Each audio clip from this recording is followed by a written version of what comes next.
My name's Kevin Jordan, lover of plants and gardening, and today I'm here at the Capitol Public Radio Garden here at Sacramento State University. And I'm happy to learn about gardening because I want to start my very first garden. I got some garden friends here who are experts on gardening, and they can school us up. Let's check them out.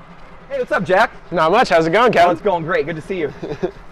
This is our friend Addie here, and we're going to give you guys some advice on how to start out your garden. So the first thing that's really important is sunlight. All right, so we got sunlight, we got water. I got that in my backyard. What The else? third and really important thing is good soil.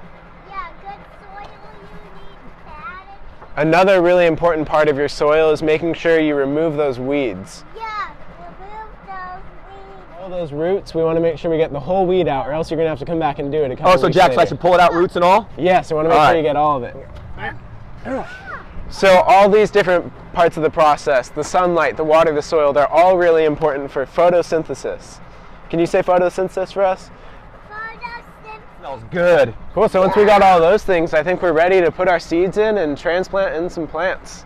All right, so to recap, all the things that you need to start your very first garden is some sunshine, access to water, remove all your weeds, and you know what? And cultivate that soil by either adding compost or if you're in a container, making sure that you purchase some really good potting soil because that's going to ensure that you have a bountiful harvest.